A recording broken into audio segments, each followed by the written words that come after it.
Madame, Monsieur, bonjour à vous, bonjour à tous. Merci de nous retrouver ce matin sur Equinox Télévision avec 10-12, le Zénith.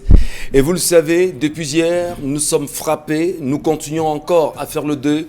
Et on en profite justement pour remercier la nouvelle expression qui ce matin titre à sa une onde de choc pour Florazé qui n'est plus. L'animatrice de radio et télévision dont le groupe Equinox nous a quittés il y a 48 heures pour une situation assez particulière.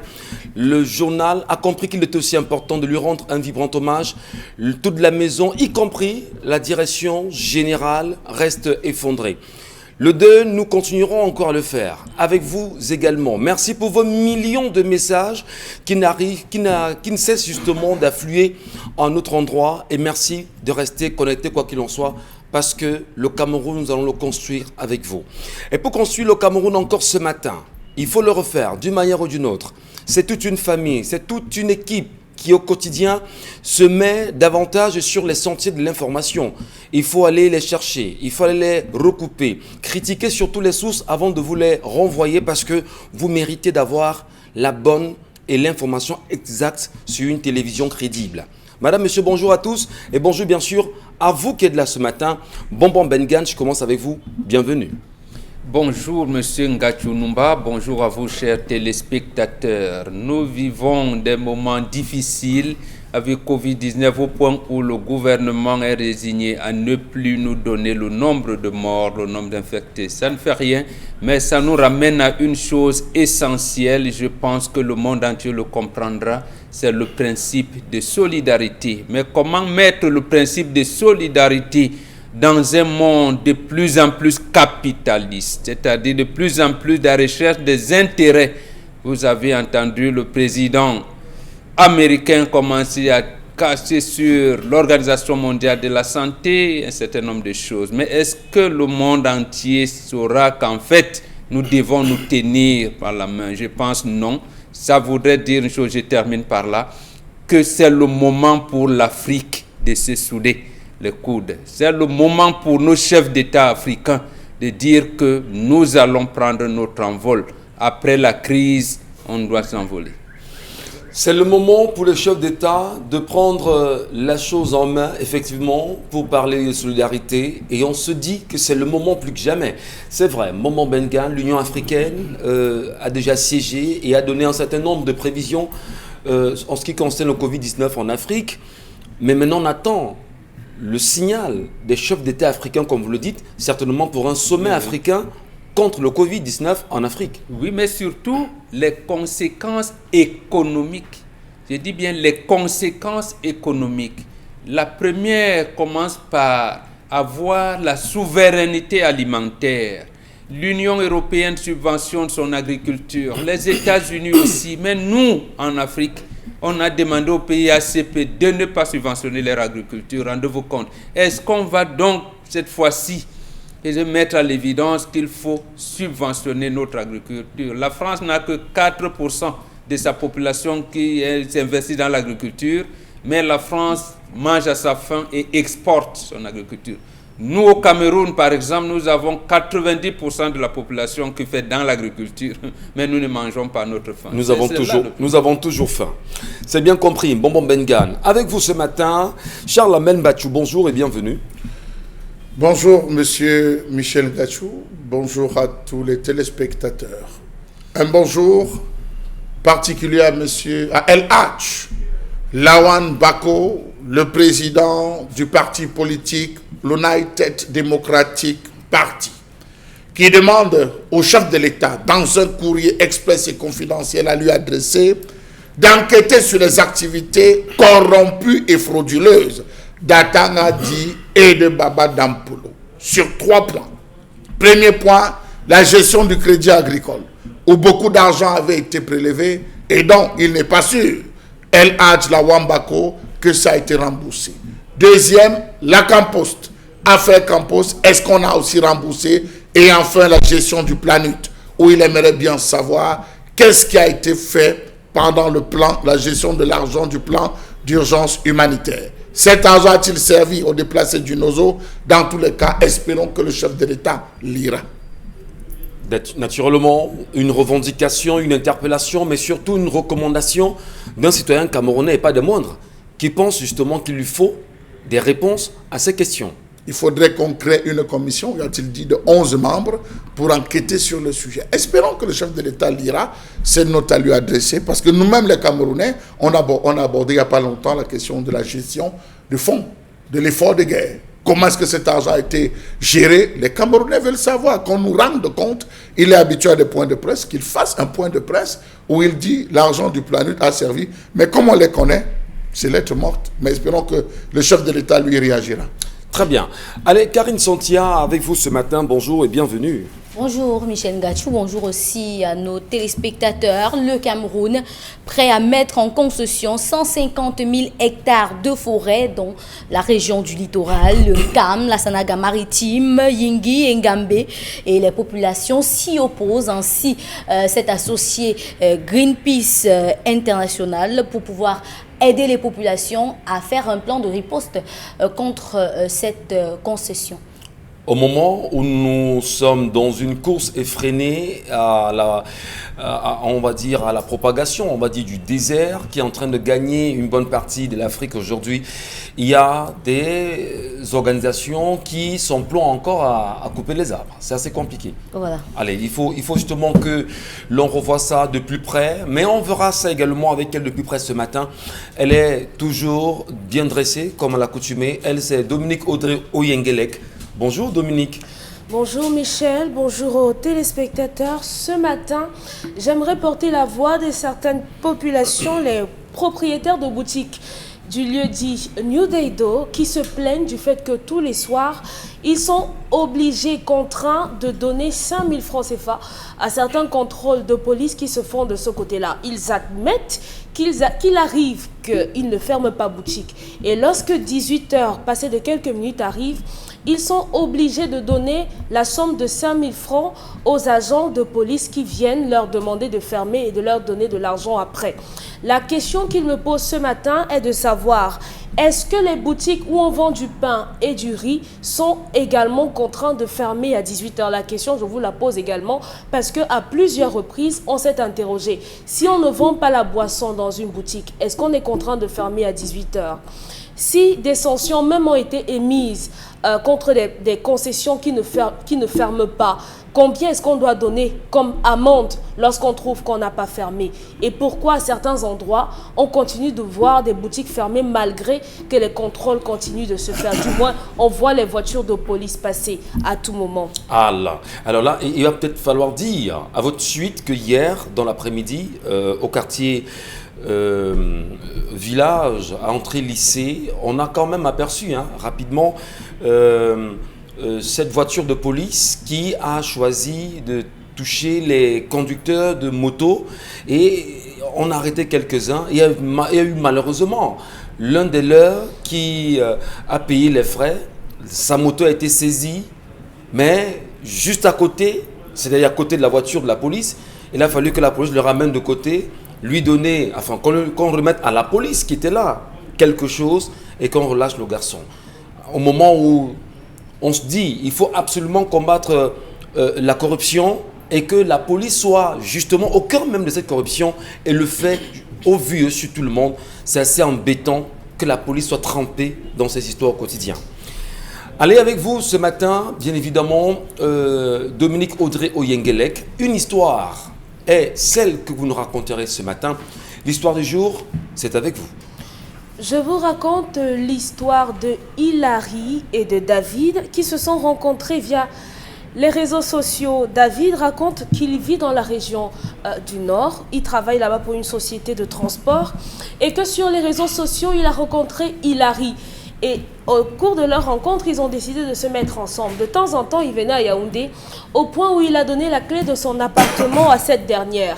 Il est retourné au nord et heureusement pour lui, il a été définitivement affecté dans la ville de Yaoundé. Il s'est donc installé et la relation a continué avec Hilary. Sauf que c'est lorsqu'il arrive à Yaoundé pour s'installer définitivement qu'il se rend compte que, en fait, il se rend compte que Hilary est dans une église de réveil. Celle-ci le calme et lui dit non, le fait que tu ne sois pas chrétien n'empêche pas qu'on soit ensemble, donc notre relation peut continuer normalement tant que tu me laisses prier. Après, Hilary tombe enceinte et lorsqu'elle lui annonce la nouvelle, elle lui dit également que comme tu vois là, ma mère désire te rencontrer. Il se déplace et il va voir la mère d'Hilary et la mère d'Hilary lui fait savoir désormais que ma fille est enceinte, elle va être une honte pour notre communauté parce qu'elle aura fait un enfant hors mariage et en plus à la maison. Donc conséquence, vraiment mon fils, tu dois épouser ma fille. David fait savoir qu'il n'a pas d'argent pour épouser Hilary, mais la mère d'Hilary le rassure et lui dit ne t'inquiète pas, vraiment je m'occupe de tout, surtout de parler à son père. Toi, va voir ta famille et organisez-vous pour que ça se fasse. David s'est rapproché de son père qui lui a dit mon fils, si c'est réellement ce que tu veux, il n'y a pas de problème. Il n'y a que sa mère qui est restée sceptique en lui disant vraiment cette relation, ce mariage encore, moi je ne suis pas pour. Elle a convaincu son mari, la mère d'Hilary a convaincu son mari. Et ils étaient d'accord pour qu'ils se marient, sauf que Hilary, elle a posé comme condition à la signature de l'acte de mariage que David aille d'abord rencontrer son pasteur. À plusieurs reprises, il a tourné encore et encore, mais finalement, elle a réussi à avoir le dessus. Il est allé voir le pasteur qui a donné son approbation et là, ils ont signé l'acte de mariage. Pendant la grossesse, Hilary a repoussé la famille de David parce qu'elle ne voulait pas les sentir. Donc, elle a décidé d'aller donner naissance à l'enfant chez sa famille, chez sa mère. Et depuis qu'elle a accouché, elle n'est plus revenue à la maison. Ça fait quasiment 18 mois que David vit seul à la maison. Il n'a plus la possibilité, il n'a pas la possibilité de voir son enfant qui a quasiment 2 ans déjà. Et sa femme a disparu complètement de son foyer. Ça fait 8 mois qu'elle n'est plus revenue définitivement à la maison, qu'il ne l'a plus vue. Donc il aimerait savoir comment faire. Est-ce qu'il y a la possibilité qu'il récupère son enfant? Comment gérer cette situation auquel il fait face aujourd'hui? L'omniprésence des pasteurs, je veux dire le pouvoir décisionnel des pasteurs de ces églises dans nos foyers. Toute une histoire, madame, monsieur, ce matin. Une histoire justement, celle de Hilary. Et il y a quand même là-dedans, Bonbon Bengan, une situation assez particulière. Finalement, ce sont les pasteurs qui décident à la place des fidèles en ce qui concerne leur vie de couple, leur mariage et même leur avenir. Comment vous comprenez ça? La situation n'est pas particulière. Ou alors on vous a menti en vous disant que c'est l'œuvre des églises de réveil. Non, nous on a vécu ça. C'est ça l'orientation de ces églises abrahamiques. Je parle des églises judéo-chrétiennes que vous connaissez, églises catholiques, romaines, toutes les églises protestantes, presbytériennes, évangéliques, luthériennes, tout ce que vous voulez, et même l'islam. Nous avons été agressés comme ça. Quand ces églises sont arrivées chez nous, elles ont eu le même type de comportement. Il y en a même, on nous refusait à nous de célébrer notre mariage si la fille, notre fiancée, ne faisait pas le siksa.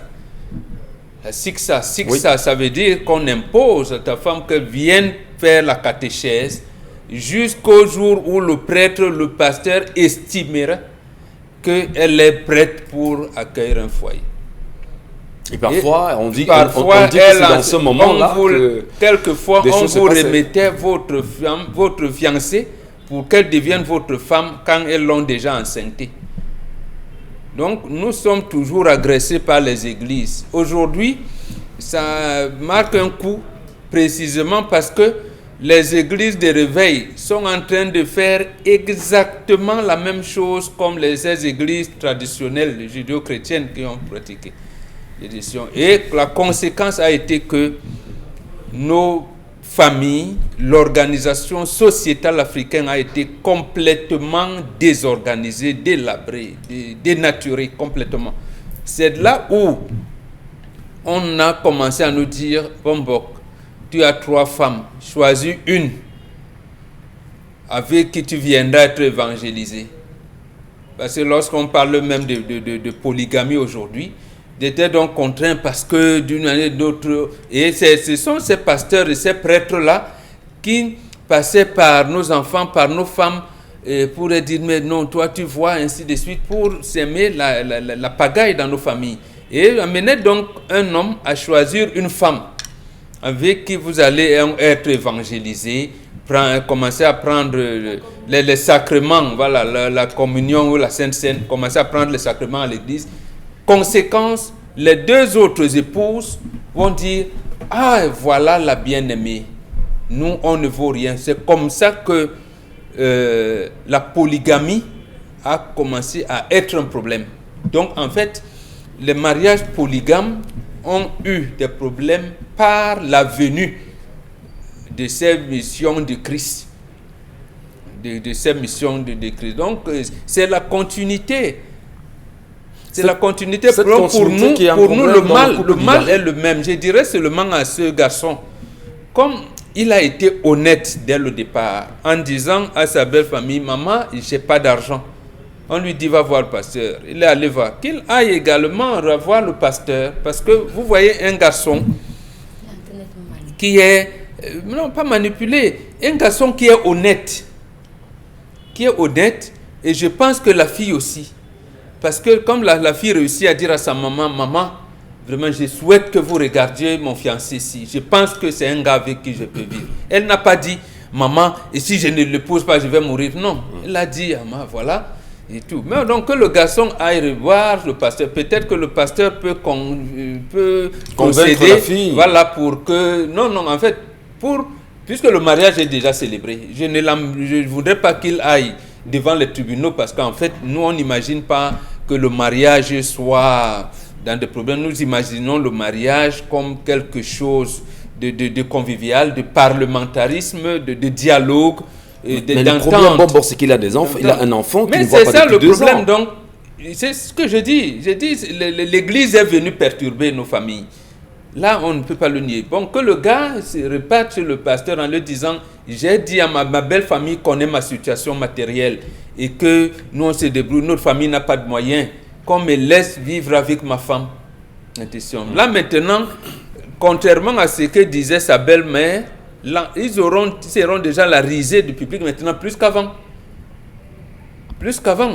Et voilà, vous avez envoyé votre mari, il a donné l'enfant, mais voilà, vous avez disloqué des familles. Donc en fait, les églises de réveil ou de révèle, parce que là les autres c'est les églises de révéler, maintenant c'est les églises de réveil. Les deux, je les mets dans le même sac. Ils ont les mêmes, ils sont nocifs de la même manière. Qu'on nous les enlève. Et la société se portera mieux. Merci Mbombo Mbengan pour votre proposition ce matin et naturellement votre orientation à l'endroit d'Hilary.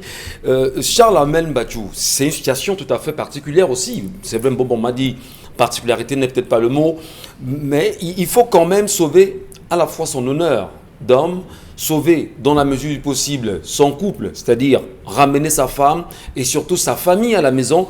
Et quand on est disloqué, comme c'est le cas, on peut être perturbé d'une manière ou d'une autre, comme c'est le cas d'Hilary. C'est lui qui a voulu être perturbé. Il a choisi son camp, la perturbation. Il n'est que responsable de sa propre turpitude. Tradition et église ne font pas chemin ensemble. Impossible. Tradition et église. Vous vous rendez compte que les traditionalistes sont restés calmes à telle enseigne que l'église aujourd'hui venue leur dire que, bon, dans vos affaires de funérailles là, on va créer ce qu'on appelle le funérailles chrétien. Dans vos affaires de veuves là, on va créer ce qu'on appelle le veuvage chrétien. Donc ils sont en train de pénétrer sans se rendre compte que le silence est très dangereux, surtout de la part des traditionalistes. On vous voit faire. On a beaucoup de femmes qui sont allées faire certains rites de veuvage dits chrétiens. Lorsque ça butait, elles sont revenues toquer à la porte en disant, ouais, j'avais fait, on m'a encore dit que, on a dit que, même les pasteurs de ces églises viennent au village se laver. Je dis à Mondovision, même les pasteurs de ces églises, même certains prêtres viennent se laver, viennent prendre la bénédiction. Et je peux en citer le nom, si vous voulez, on les connaît tous. On peut citer. Non, c'est pas on peut citer. C'est un secret, il nous regarde, il y a un bon biab, dans une réunion de Mbombo, il y a 3 semaines, voilà. Il nous a reproché. Il a dit, mais comme ces pasteurs et les prêtres là n'ont pas vu, pourquoi vous les lavez là? Voilà. Les célèbres. Voilà. Non, donc j'ai dit, c'est cette discussion est au sein de Mbonbok, de collège de Mbonbok actuellement. D'accord, Charles Amel, vous poursuivez. Voilà. Je voulais dire que il y a 3 fautes, à mon avis, qui ont été pour moi un crime. Est-ce que cet enfant est tombé du ciel? Je me pose la question, où sont ses parents? Première chose, épouse-moi obligatoirement. Première chose, épouse ma fille obligatoirement. Non. Là, vous commandez l'amour, vous commandez le sentiment. Ça doit venir spontanément. Ça doit venir, oui, ça doit venir. Naturel. Oui, vous avez des gens qui demandent, vous avez des filles, parfois elle avait un garçon, ils ont mis long. Elle dit vraiment, tu ne penses pas venir m'épouser, tu ne penses pas. L'homme un matin se lève, il faudrait, vous savez, pour déclencher le mariage, pour déclencher l'action du mariage, l'homme veut avoir une certaine assurance. La seule assurance qu'il veut, est-ce que j'ai une maison, j'ai pris un terrain, j'ai déjà construit, est-ce que, bon oui, ça c'est envisageable, ça c'est des choses qu'on veut faire. Est-ce qu'on va faire un très bon mariage? Du genre que mes amis, les gens vont manger, ils vont boire, je compte sur qui? L'homme calcule. Face à ce calcul, parfois, la pression de la femme fait en sorte que, bon, même si c'est n'importe où, allons, on se marie. On quitte derrière, ça, même si c'est une chapelle, allons, on se marie, on quitte derrière. L'homme décide d'aller donner, faire plaisir à la femme. Il ne se fait plus plaisir, il fait plaisir à la femme. C'est la raison, vous allez vous rendre compte que c'est les noces, généralement, que les hommes célèbrent, qui prennent, c'est les noces, quand on dit noces d'argent, c'est là où l'homme s'est investi, parce que là, il sent le mariage. Donc ici, il y a d'abord la première faute. La deuxième faute, la position du pasteur. Je commence où pour aller causer avec le pasteur? Il est de ta famille, c'est ton chef de famille, c'est ton père, c'est un oncle. C'est la pression de la femme. Non, je commence où? Je ne veux pas de faute. Parce que dès qu'elle commence à déjà venir rencontrer le pasteur, ça s'arrête là. Quel que soit l'amour que j'ai, ça s'arrête là. Je ne discute plus rien avec toi parce que tu es en train. C'est pour ça que je dis tradition et église. Le pasteur est devenu gourou. Et la majeure partie des pasteurs sont des gourous. Parce que les gars pénètrent la famille. Ils avalent le cerveau de la femme. La femme avale et oriente les enfants. Ils récupèrent le cerveau. Permettez-moi de parler trivialement. Il avale le cerveau à telle enseigne qu'on ne vit, on ne pense, on ne rêve que pour le pasteur. La femme respecte plus le pasteur que son mari. Le pasteur, lorsqu'il organise, vous avez des églises où toutes les semaines, il y a des jeûnes. Où vous avez des femmes qui passent le temps à jeûner. Sexuellement, elle n'est plus prête pour son mari. Parce que le pasteur dit qu'il faut jeûner, il faut faire ci. Alors que ça, c'est autre chose. Le mariage est une toute autre chose que cette affaire que l'Église est venue apporter. Vous avez le fait aussi que la femme considère la famille de son mari comme une famille de païens. Quand elle repousse la famille, ce n'est pas non, c'est parce que c'est une famille de païens. C'est une famille. Elle estime que c'est une famille de païens. Elle n'estime pas. Non, faites attention. Elle est convaincue que, puisqu'ils ne sont pas sur son chemin. Non, je sais, je suis le nuancer. Hein. Non, ils ne sont pas sur son chemin. C'est une famille de païens. Et un païen ne marche, un chrétien ne marche pas avec un païen. Le païen va entraîner le chrétien dans la débauche. Il faut se limiter. Maintenant, il y a la position de la femme et l'Église. Elle est perdue entre l'amour qu'elle ressent pour elle-même, l'amour qu'elle ressent pour sa fille, l'éducation qu'elle veut pour sa fille et l'amour qu'elle a pour son mari. Donc, en fait, elle ne s'est jamais mariée. Je considère cette grossesse comme un accident.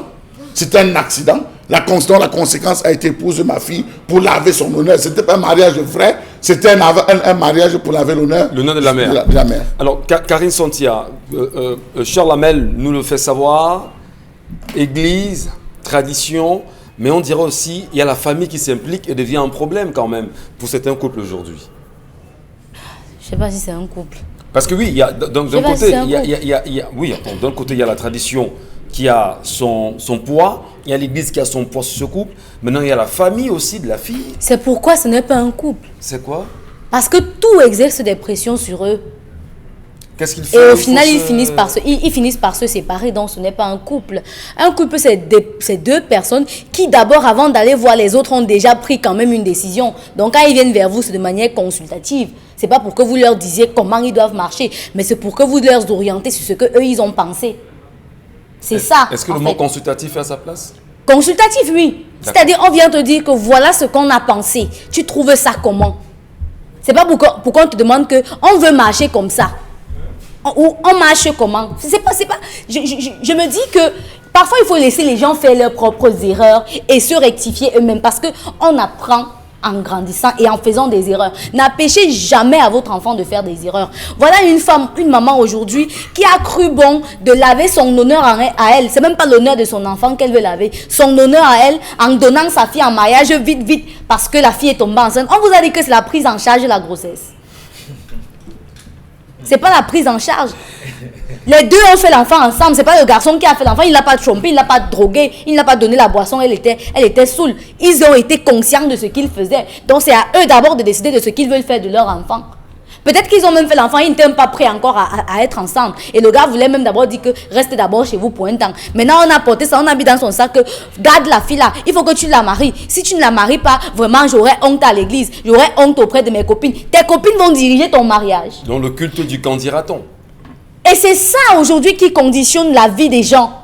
Parce qu'au final, vous vous retrouvez en train de vouloir faire comme les autres. Vous oubliez que votre couple ou votre famille a une particularité. Vous avez une différence. La différence, c'est que peut-être les autres, en faisant comme ça, n'ont pas eu une fille qui est tombée enceinte. Et quand il y a déjà un enfant, on ne joue pas le ping-pong avec les enfants. C'est quoi que quelqu'un est enceinte et ne veut pas voir ta famille? Et oui, c'est maman, ma famille. Elle rentre dans sa famille. Et quand elle accouche, elle dit qu'elle ne rentre plus. D'abord, tu dois venir m'épouser. Aka, tu vas rester là-bas. Non, mais après, on ne joue pas avec la vie d'un enfant. Venant d'une femme quand même, je pense que j'ai horreur. Vous n'êtes pas assez tolérante quand même. Non, j'ai horreur des femmes qui jouent avec leurs enfants. Si vous voulez qu'ils vous épousent, utilisez un autre stratagème. Ne prenez pas l'enfant et mettez devant. C'est pas bon. Ce n'est pas important. Parce que dans tout ce que vous faites sur cette terre, lorsqu'il y a déjà un autre être qui va être victime de vos combats, il faut éviter le combat. Parce que voilà un enfant qui n'a pas demandé à naître. Aujourd'hui, il est obligé de vivre avec ses grands-parents maternels parce que vraiment, maman ne veut pas voir papa tant que papa ne l'épouse pas à l'église. Vous voyez à quoi ça rime. Et pourtant, c'est déjà sa femme.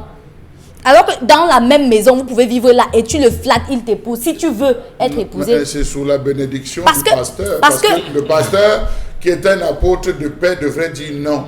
Va, nous allons prier pour ton mari, nous allons prier pour qu'il puisse t'épouser. Mais c'est le pasteur qui derrière attise en disant qu'il doit être membre de l'église, son mari travaille, doit avoir un bon revenu salarial, il faut qu'il vienne cotiser et contribuer à l'église. Vous rendez-vous compte que dans une relation, tout le monde doit être prêt à faire des compromis. Tout le monde doit être prêt à faire des compromis. Le garçon a accepté d'être avec une fille qui ne sait même pas s'il l'aime, c'est seulement que c'est la mère et son enfant. Très bien. Et la fille a accepté d'être avec lui à condition qu'il rencontre son pasteur. Donc au final, c'est lui qui fait des compromis dans la relation et pas elle. Et ce n'est pas bon. D'accord. La balance n'est pas bonne. Ça, c'est la position, ça, c'est le point de vue, bien sûr, de Karine Santia ce matin. Dominique Audrey, on voudrait bien comprendre.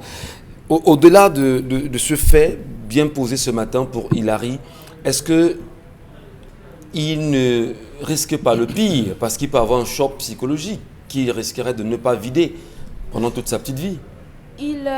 C'est un homme qui a fait une grosse erreur parce que malheureusement aujourd'hui, on rencontre des femmes, des filles, des jeunes femmes dans la rue qui brandissent le mot de l'église, qui disent Jésus, qui disent vraiment le sexe avant le mariage, je ne suis pas pour, je ne fais pas ça, je ne fais pas ci, alors qu'en réalité, ce sont, pardonnez-moi, tout le monde sait ce qu'elles sont.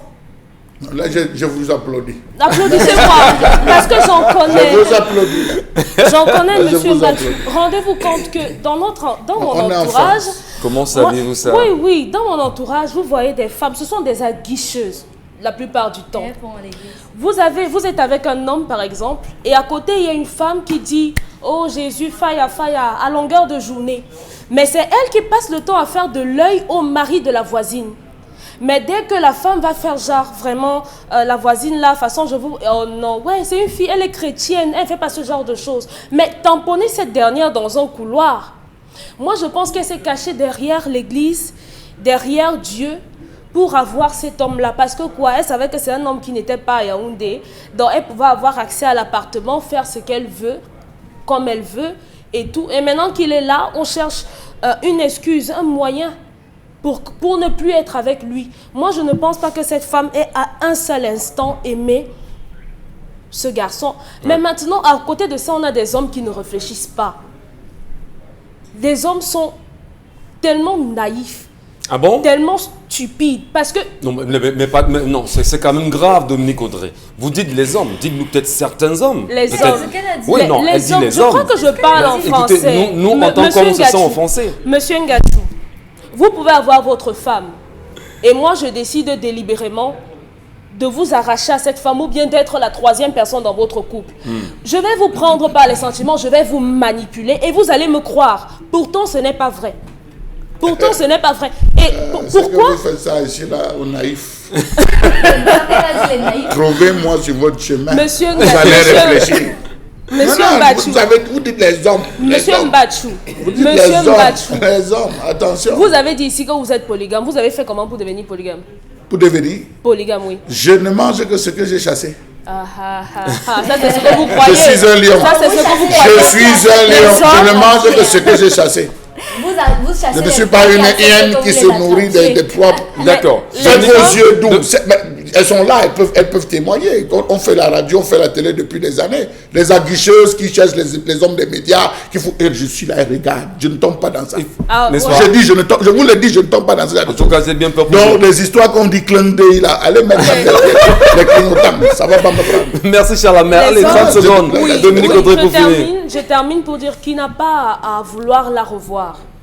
On dit généralement que l'enfant cherche son parent, sa fille ou son fils. L'enfant va le chercher. Mais cette femme-là, ce n'est pas une relation. Et votre mère précédemment vous a averti. Vous n'avez pas essayé de comprendre. On ne peut pas conditionner un mariage par l'entremise d'un pasteur. Je suis désolée. Je suis contre les gens qui s'immiscent dans la vie privée des autres, qui veulent avoir le pouvoir de décision. Non. Vous êtes suffisamment grand pour prendre vos décisions. Donc ici, à ce niveau, vous la laissez. Et lorsqu'elle voudra, elle va revenir. Super. En tout cas, on espère que le message est bien passé ce matin. Mais surtout, on attend les réactions des téléspectateurs qui n'hésiteront pas à nous dire exactement ce qu'ils pensent de cette histoire du jour racontée par Dominique Audrey, mais surtout celle de Hilary. Hilary qui traverse un moment difficile quand même.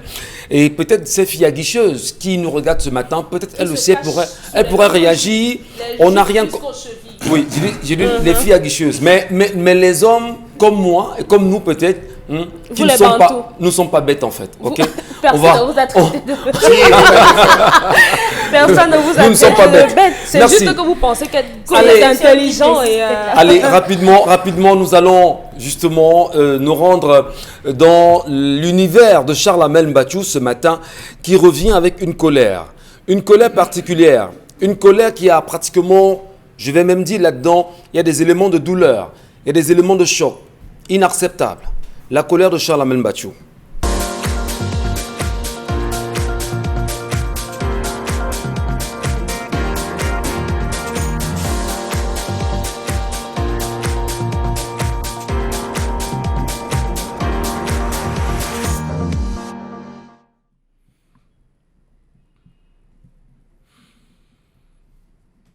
Je m'interroge ce jour sur la question de l'arnaque orchestrée lors des soutenances et sorties dans les centres professionnels et IPES de ce pays. Je m'interroge sur la question de la gouvernance par embuscade. Peut-on encore faire confiance à nos administrateurs dans ce pays? Peut-on encore faire confiance à la formation professionnelle? Qui forme-t-on? Sur quelle base? Pour quelle finalité?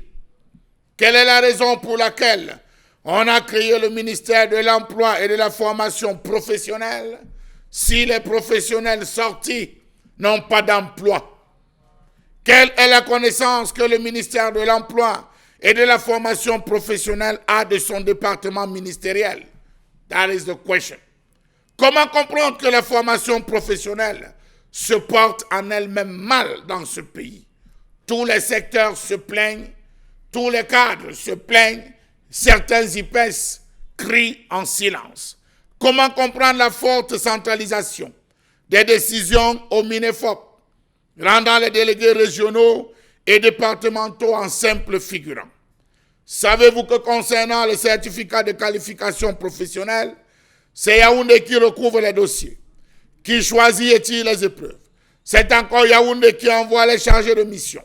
Quel est donc le rôle des délégués régionaux et départementaux?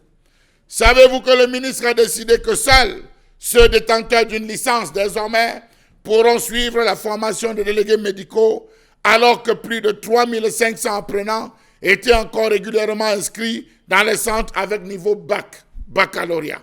Centralisation quand il nous tient. Comment comprendre que les coûts des examens ont changé d'une année à une autre? Les coûts d'examen varient d'une filière à une autre. Les coûts d'inscription varient d'un département à un autre. En 2016, par exemple, on était à 25 000 francs CFA pour les coûts d'examen. En 2018, on est passé 2 fois, 30 000 et 37 000 francs CFA, sans que cela n'interroge. Comment comprendre que depuis 2008, le ministre de l'Emploi et de la Formation professionnelle n'a signé aucun diplôme? Beaucoup de jeunes se retrouvent à avoir été formés et ils n'ont que des attestations sans diplôme. Pourquoi? Comment comprendre qu'on soit passé du CQP au DQP sans délivrer une seule certification? CQP, certificat de qualification professionnelle, DQP, diplôme de qualification professionnelle. Savez-vous que pour les étudiants, dans les filières de déclarants en douane, ils n'ont pas eu de diplôme depuis bientôt 1 an, abandonnant de fait les responsables des centres de formation à la vindicte des parents et étudiants. Dans le cadre de l'examen national du BTS, prévu pour la fin d'année, ils devaient s'acquitter d'un montant de 52 000 francs CFA de frais de dossier relatifs au BTS pour leur filière. Il est à noter que ce montant varie d'une filière à une autre. C'est important de le dire. Les prix ne sont pas homologués. Pourquoi? Allez savoir. Beaucoup d'étudiants n'ont pas pu payer le dit montant avant la date limite pour cette année qui était le 31 mars 2020. Ils ont eu la surprise d'être sommés de payer ces frais majorés de 10 000 francs CFA de pénalité. Au lieu de 52 000 francs CFA, ils se sont retrouvés à payer 62 000 francs CFA alors qu'on a tout suspendu. Autant d'interrogations. Pourquoi toute cette mafia dans les centres de formation? Point d'interrogation. Que dire alors de ces centres de formation où chacun fait ce qu'il veut comme il entend? Comment comprendre qu'en plus des frais de scolarité payés en début d'année, en plus de la tauge louée, certains directeurs de centres de formation exigent une contribution financière aux apprenants au moment de la remise des parchemins? Savez-vous que pour leur sortie, les étudiants sont obligés de payer 30, 40, voire 50 000 francs CFA afin de recevoir leur diplôme officiellement? On dit là-bas que ces sommes servent à payer le carburant de l'autorité administrative de tutelle, son rafraîchissement et son dépannage. Il faudra absolument cela. Outre cela, il faudra louer le DJ, il faudra louer les chaises. Tout cela, c'est vous, les étudiants, qui devrez le payer. Pourquoi? Alors qu'on s'est acquitté des frais exigibles dès le début de l'année. On dit toujours dans ces centres que ces sommes servent à réserver les places assises, car, dit-on, la salle est réduite, il n'y a pas de place pour tout le monde. Dans certains centres de formation, cette somme passe à 75 000 francs CFA parce qu'il faut louer la salle. Une bonne salle d'un hôtel, une salle d'un banquet pour pouvoir tenir la cérémonie. Comment comprendre qu'on se retrouve, les jeunes étudiants qui sortent pour l'emploi, à dépenser un argent qu'ils n'ont pas? Pire encore, de ce côté de Bonamoussadi, rappelons-nous qu'il y a eu un scandale où une école de formation a obligé les parents, les visiteurs, les amis venus assister à la soutenance de leur fils à louer la chaise sur laquelle ils devaient s'asseoir à 200 francs CFA. La colère est forte ce matin, madame, monsieur. Charles Amel Bachou rentre d'ailleurs dans ces formations, dans ces écoles de formation qui touchent très souvent les étudiants, et on est en droit quand même de se demander, bon Bengan, sommes-nous toujours dans la formation ou dans l'escroquerie? Mais il y a depuis longtemps, on est sorti de la formation. On est sorti de la formation. Je vais citer là un livre. Je vous parle des choses de 1988. Déjà, il y a un Camerounais qui vit en France, qui est journaliste d'ailleurs. Il s'appelle Paul Tedga. Son nom, c'est Tedga Paul John Mark. Il est d'ailleurs journaliste. Pardon, il a un journal qu'on appelle Afrique Éducation. il avait fait des propositions aux pays d'Afrique francophone en 1988. Il a d'ailleurs sorti un livre chez l'Harmattan, Enseignement supérieur en Afrique francophone, la catastrophe. Donc, mais comme dans nos pays, tout on regarde, on a les yeux rivés sur l'Élysée, on oublie qu'on a nous-mêmes ici des enseignants, des chercheurs qui peuvent élaborer des projets et y mettre des contenus pour notre éducation supérieure. On ne les écoute pas. Tout nous arrive comme ça, j'allais dire, tout nous surprend. Donc, la réforme universitaire au Cameroun, j'allais dire, a échoué. A échoué au point où, hier, avant 90 ou bien avant 93, avant la naissance des autres universités d'État, on avait des cycles BTS et tout, et à côté des écoles, à côté de l'université, des écoles, des grandes écoles qui y étaient liées. Mais quelle réforme on a fait? Non, on s'est rendu compte qu'il y a plein de diplômés du supérieur qui ne trouvent pas de travail. Nous avons des Camerounais qui sont ingénieurs, qui sont experts comptables, qui veulent donc l'État leur donne une partie de son pouvoir. On délègue, parce que quand on dit institut de formation privé, ça veut dire que l'État vous a délégué une partie de ses prérogatives pour l'aider à la formation de la jeunesse. Et maintenant, quel contenu m'a dit? Chaque institut privé de formation doit avoir une université de tutelle. D'accord. Mais regardez, pourquoi, j'ai pris cet exemple pour qu'on comprenne bien. L'université de Douala, par exemple, a 2 tutelles. D'abord, quand elle s'appelle Centre universitaire de Douala, la tutelle académique, c'est l'Université de Québec-Montréal. Qu'est-ce qu'on en a bénéficié? À l'époque, apparemment, il y avait des professeurs visiteurs, on montait et descendait, mais depuis, rien. Deuxième tuteur, c'est l'Université de Bordeaux. Qu'est-ce qu'on en bénéficie? Je ne comprends pas.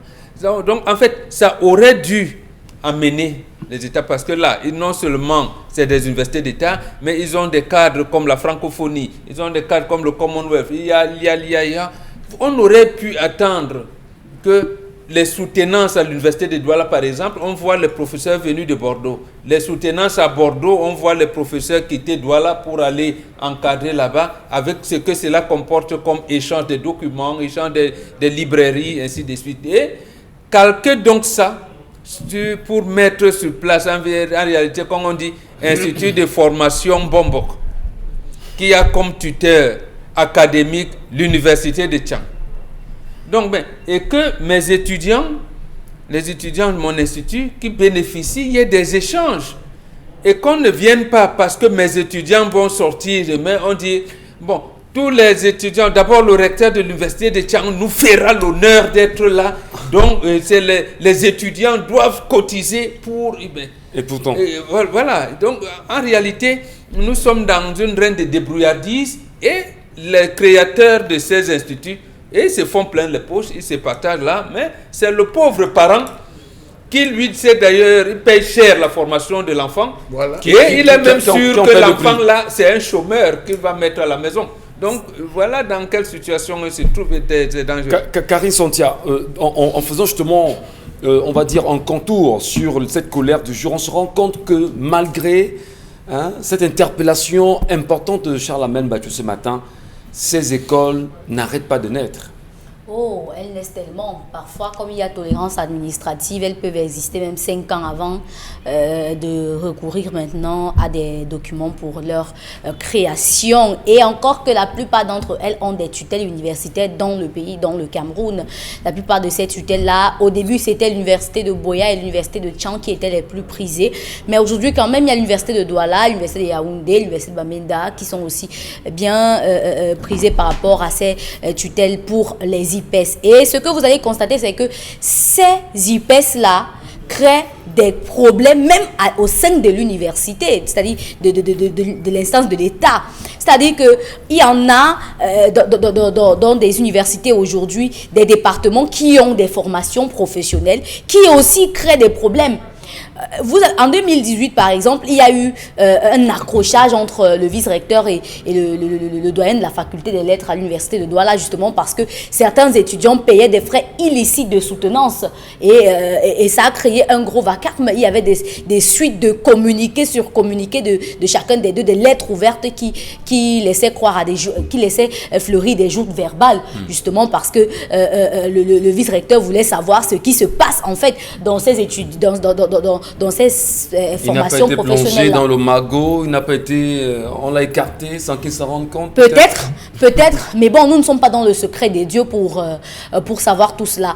Ce qu'il faut comprendre, c'est que les espèces existent parce que l'État a failli à sa mission régalienne de former les citoyens. Et les IPES ont la charge de rendre l'étudiant professionnel dans les entreprises. Et ce que les entreprises aujourd'hui remarquent, c'est que ce n'est pas trop ce qu'on attend. Ce n'est pas trop ce qu'on trouve dans ces IPES-là. Parce qu'à un moment donné, les étudiants sont obligés d'avoir recours à certains stratagèmes pour réussir.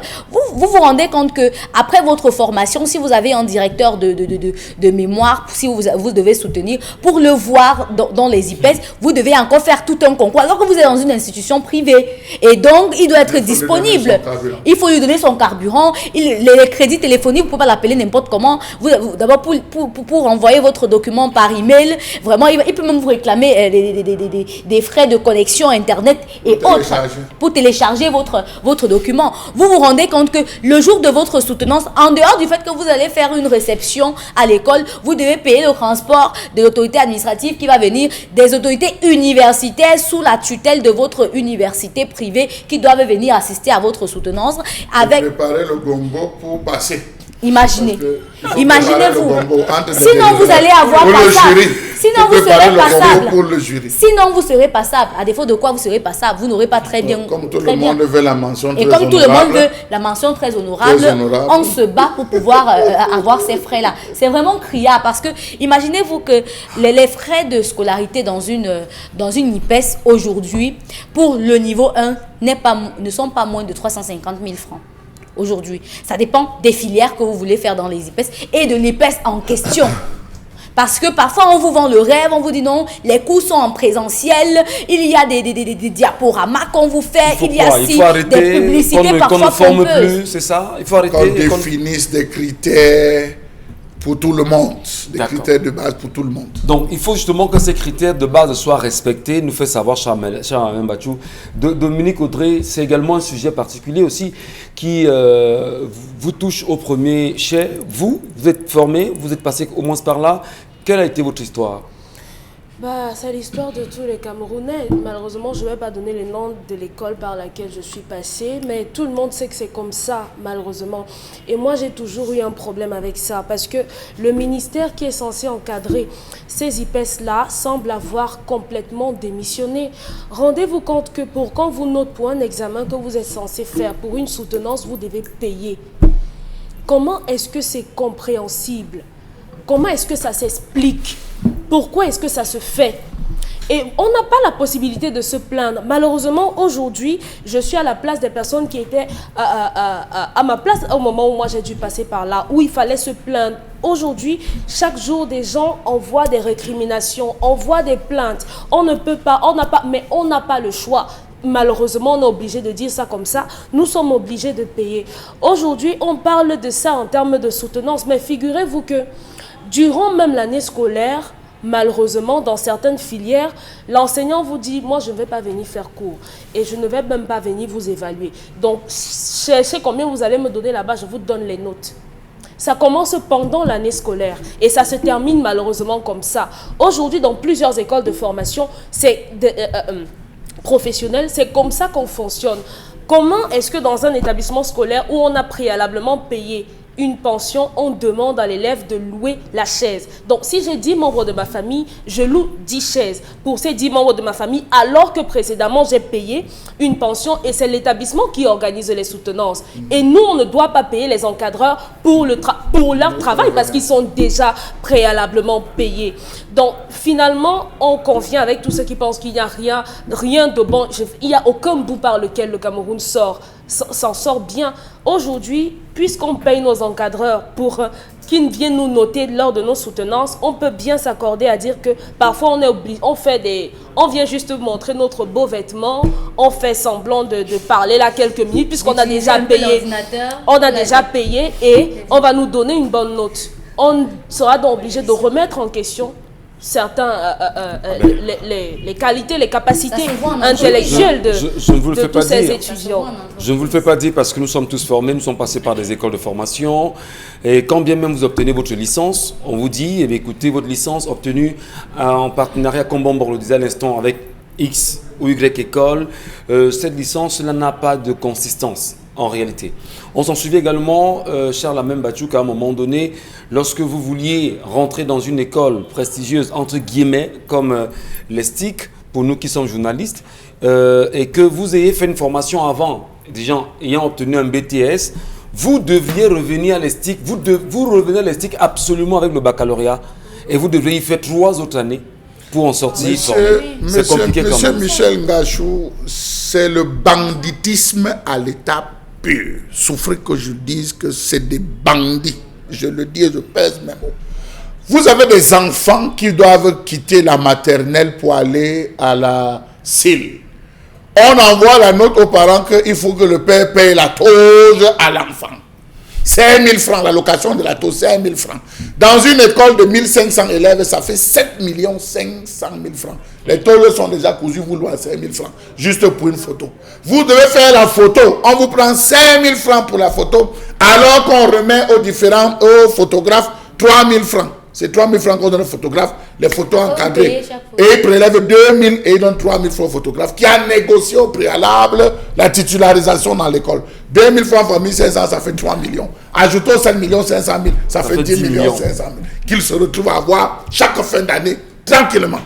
Imaginez-vous dans les centres de formation. Pour sortir, vous louez la tour, vous ne la payez pas. Vous louez. Vous ne partez pas avec. On vous loue ça à son prix. Maintenant, on vous dit que telle autorité... Bon. Non, Charles Hamel, vous me permettrez, hein, vous allez chuter sur cet élément-là par la suite. Juste le temps de marquer une pause et on vous retrouve.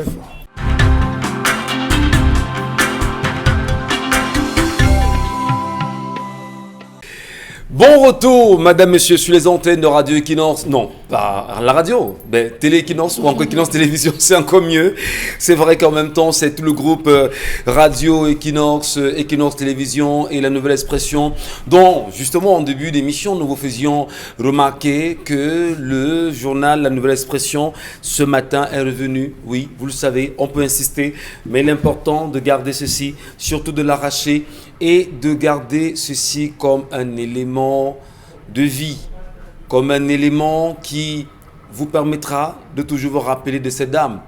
Puisqu'elle a été sur ce plateau, elle y a apporté sa belle contribution, aussi à la maison, elle y a travaillé et on voudrait dire à ceux qui l'aimaient, comme nous l'aimons, que nous sommes de tout cœur avec elle, de l'endroit où elle est. Merci de continuer à prier pour Florazé, une onde de choc à la fois pour vous, mais pour nous. On revient avec Charles Lamine Bachou. Vraiment, cette chute-là m'intéresse. Peut-être intéresse également les téléspectateurs pour mieux comprendre qu'est-ce qu'on doit retenir fondamentalement de ces questions des IPES et même des écoles de formation qui sont rentrées dans l'escroquerie. D'ailleurs, vous faisiez état d'un certain 10 millions de francs qu'on gagne à travers les tauges et quelques petites contributions. Oui, gratuitement. Ça, c'est de l'argent frais, liquide. On vous envoie ces messages, préparez les enfants, il faudra habiller les enfants. Ça, ce n'est qu'un élément. Rentrez maintenant. Nous sommes en pleine période où on a dit qu'on a tout arrêté. On a fixé les dates de paiement dans certaines écoles de formation au 31 mars. Mais la nouvelle est tombée bien avant qu'on a fermé les écoles. Oui, le 18. On a dit qu'il faut suspendre tout, vous arrêter. Les écoles trouvent la force d'envoyer des textos aux étudiants que comme vous n'avez pas payé le 31 là, c'est plus 10 000. Donc on va ouvrir, on ne sait pas quand, mais lorsqu'on va ouvrir, sachez qu'au lieu de 52 000, vous allez payer 62 000. Vous serez un parent victime? Moi? Oui. Non, mais... Monsieur, moi, ça c'est la catastrophe. Nous sommes en train de dénoncer. Il y a des parents justement. Il faudrait que il faut dénoncer. Les étudiants qui sont victimes de ça s'organisent. Oui. Et on est en train de leur dire qu'avec tout le temps qui est passé, des coups désormais. Bon, attention, qu'on ne dise pas qu'on est dans un appel à la révolte. Hein. Non, revendication des droits, ce n'est pas la révolte. Très bien. Ouais. Alors, vous avez des étudiants, on a dit, vous ne pouvez pas, comme on a suspendu les cours, vous n'allez pas rester à la maison. Vous allez donner 10 000 francs pour qu'on vous achemine des cours via vos mails. Celui qui donne 10 000 francs en cours, c'est-à-dire par semaine, c'est 10 000 francs le cours par semaine. Vous avez, oui, dans les écoles de formation, vous avez des enseignants qui le font. Et le ministre, là, il ne sait pas. Vous avez des écoles qui, pour libérer, on vous demande de prévoir. Mais quelle est cette autorité de tutelle du MINEFOP qui, pour venir assister à une sortie d'avec joie, exige le carburant, son carburant de transport. Vous vous amusez à donner un petit carburant, on envoie un responsable, une assistante, une secrétaire. Non, mais c'est pas sérieux. C'est pas sérieux. Et c'est l'étudiant qui paye. C'est l'étudiant qui paye. Et lorsqu'ils arrivent, ils disent, faites vite, je vous remets vos histoires, je m'en vais, faites vite. Ceux qui n'ont pas contribué ne sont pas alignés dans les rangs. Il y a une invitation particulière qu'on remet. Vous qui n'avez pas contribué, vous allez recevoir votre diplôme après. Alors, comment est-ce qu'on peut fonctionner comme ça dans un pays? C'est pas sérieux. Que les parents arrivent, on dit qu'il faut donner 200 francs pour la chaise. 200 francs pour vous asseoir. Certains préfèrent rester debout. Je dis debout, par souci de respect de l'image des gens. Je ne peux pas présenter ces images. Certains restent debout parce qu'ils n'ont pas payé 200 francs CFA. Alors, vous voulez, c'est de l'argent, c'est du banditisme à ciel ouvert. Cet argent va où?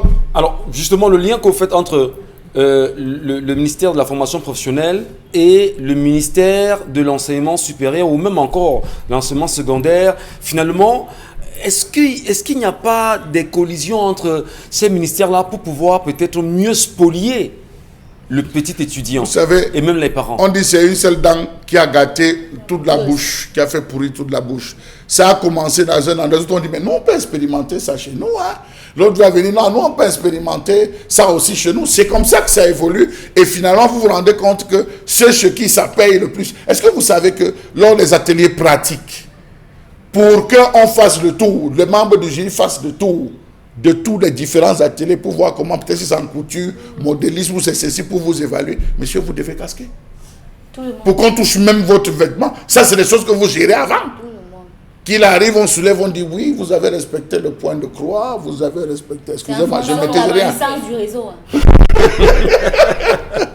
Bon, Bengan, est-ce que vraiment, à entendre ceci, ça ne remet pas, on ne s'interroge pas sur la qualité de la formation que l'on dispense dans nos écoles au Cameroun, et même ces enseignants qui dispensent ces enseignements-là? Oui, mais absolument. Absolument. D'abord, l'État lui-même sait qu'il forme mal ses enfants. Ce qui fait qu'à un moment donné, on ne recrutait même plus, l'État ne recrutait plus le corps médical, que ce soit les infirmiers à tous les niveaux, tous les échelons, y compris même aux médecins qui étaient formés dans le privé. Vous avez, je pense, il y a 2 ans, le ministre Pham Ndongo est venu commencer à dire qu'il faudrait qu'il contrôle les plateaux techniques de certains IPES qui forment dans le corps médical. Ne parlons pas des eaux et forêts. Les eaux et forêts, c'est par exemple des formations paramilitaires. On accepte qu'on ouvre une école à Bafoussam, je pense, et l'autre en Balmayo. Voilà, mais à Bafoussam, vers la fin, on vous dit, mais vous n'êtes pas agréé. Ce n'est pas possible.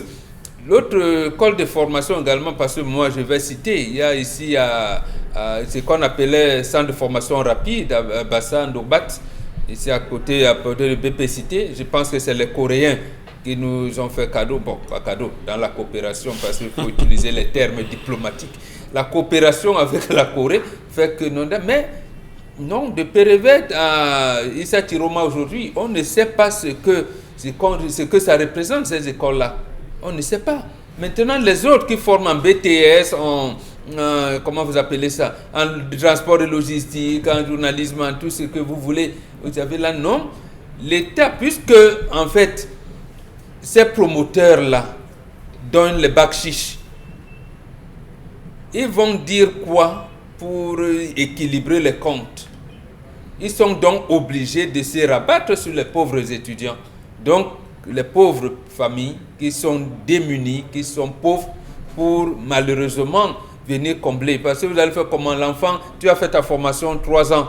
pour avoir ton BT, il faut que tu sortes. Bon, il faut une solution, laquelle? Oui, mais en une phrase. La solution, c'est l'unique. Il faut changer le système, il faut changer le régime, c'est tout. Il faut changer le régime. Il faut changer le régime. L'escalier en commençant par le haut. Il faut changer le régime, il faut changer le système.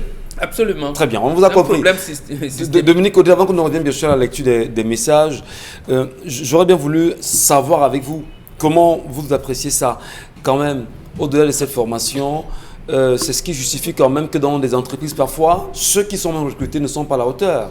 Oui, c'est clair. Des compétences attendues. C'est clair, malheureusement, parce qu'on finit par se dire dans ces écoles-là que la formation en elle-même ne sert à rien. Si le professeur va demander qu'on envoie simplement l'argent, bêta, je reste chez moi, j'envoie l'argent, on me donne mon diplôme et basta. Et basta. Que ce soit, par exemple, dans le domaine informatique. Moi, j'ai côtoyé des gens, justement, qui, aujourd'hui, n'arrivent même pas à faire simplement ce qu'on appelle le câblage, à câbler des machines, à connecter des machines en réseau, parce que quoi? Ils n'ont pas eu la possibilité de faire des travaux dirigés, des travaux pratiques. Le professeur ne venait pas. Il envoyait des textes, vous envoyez l'argent, il vous donne des notes et c'est tout. Pendant la soutenance, on s'est arrangé, ok, pour celui qui va venir là, comme ils sont 3, il faudrait qu'on leur donne ça, ça, ça. Ils ont dit qu'ils veulent ça, ça, ça. Donc, comme les familles seront là, si tu veux on vous demande d'applaudir beaucoup. Si tu vas avoir 17, il faut donner ça, il faut faire comme ça. On va préparer même quoi, parce qu'ils ont exigé qu'ils veulent bien manger. On prépare également. C'est autant de choses qui entrent en jeu. Et malheureusement, sur le terrain, on les retrouve à faire ce pourquoi ils ne sont même pas prêts. Ce qui ne devraient pas faire, pourtant ils ont une certaine préparation. Très bien.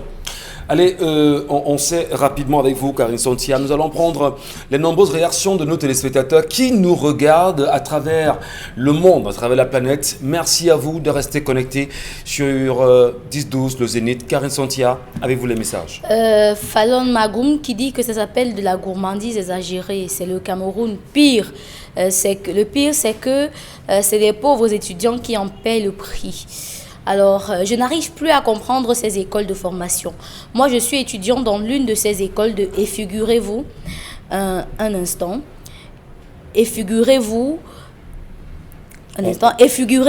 voilà, j'arrive, je n'arrive plus à comprendre ces écoles de formation. Moi, je suis étudiant dans l'une de ces écoles. Et figurez-vous que on nous demande de payer une somme exorbitante pour pouvoir accéder dans les entreprises pour y faire un stage, alors qu'avant, on payait plutôt les stagiaires. Je n'arrive plus à comprendre et on nous fait comprendre que cette somme qu'on doit verser à l'entreprise ne fait pas partie de la pension. Vraiment, il y a trop de vols dans nos centres de formation. Donc, même pour obtenir un stage, pour envoyer votre demande de stage, on vous prend de l'argent. L'université des Douala, la faculté de génie, comment on l'appelle, industriel, ils ont des filières comme l'automatisme, le robotisme. C'est les étudiants eux-mêmes qui partent chercher les formations. Après avoir leur stage. Les stages. Donc, ils sont abandonnés. Lorsque l'école daigne à trouver quelques formations, vous payez. C'est dans quel pays on se trouve là? C'est bien dommage. Ça veut dire que l'école n'arrive pas à avoir trouvé un partenariat avec les entreprises. C'est difficile. L'école peut-être doit être fantoche, entre guillemets. Vous parlez des diplômes au 10-12, le Zénith. Savez-vous que ceux qui ont eu le CAPIEM en 2000 n'ont pas de diplôme, mais seulement des attestations? Ça, c'est nous chiens des faux pas qui nous a écrit. Mais si, on l'a dit. Oui, on l'a dit qu'on est parti de CQP au DQP. Il n'y a eu aucune de Zachary Prévé, il n'y a eu aucune signature. Il se balade avec des attestations. Il faut qu'on signe ces documents. Ça fait 20 ans quand même, Charles Membachi. Je dis qu'on n'a pas signé. Entre 2000 et 2020, ça fait 20 ans quand même. Je vous dis qu'on n'a pas signé. Il se balade avec des attestations. Je peux vous le dire. Ceux qui ont fait la douane, je peux citer les écoles. On ne leur a pas donné. Quand on arrive, le responsable vous dit, je suis moi-même fatigué. J'ai déjà appelé Yaoundé ne veut pas. Cotiser là, on m'a donné, je paie le transport, je vais à Yaoundé. Ça veut même dire quoi? Vous avez des étudiants, des élèves qui cotisent. Pour qu'ils vont à Yaoundé, se font entendre que non, vous savez, cette affaire, ça ne va pas se faire comme ça, vous devez patienter et tout. Attendez, la pression vient de partout, on n'a pas de papier. Ils disent oui, le papier. Il y a un papier spécial, effectivement, mais il faut du papier, de toutes les façons. Karine Santia, on va poursuivre avec vous. Le vrai défi de l'homme est de montrer sans cesse qu'il est l'homme et non une simple corde qui vibre au gré des choses. Fyodor Dostoïevski. Voilà, c'est un écrivain. Ça, c'est une citation de Henri Michel Cham par rapport à l'histoire du jour. David, où tu es un homme ou tu n'en es pas un, il est grand temps que tu fasses ton choix. Déjà, tu engrosses une fille, c'est une autre personne qui décide si tu dois l'épouser ou pas. Ta fiancée t'oblige à baiser les pieds de ton pasteur pour consacrer ton mariage. Tu te maries et finalement, madame vide les lieux avec ton enfant et toi, tu restes planté comme un poteau pendant 8 mois.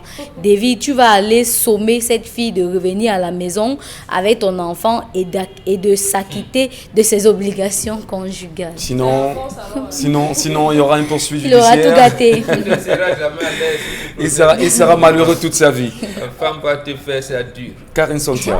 Par rapport à l'histoire du Oui, jour, vraiment que ce garçon qui a épousé Hilary à cause de l'honneur de sa mère, je suis convaincue qu'il y a une complicité entre la mère, la fille et ce tyran de pasteur.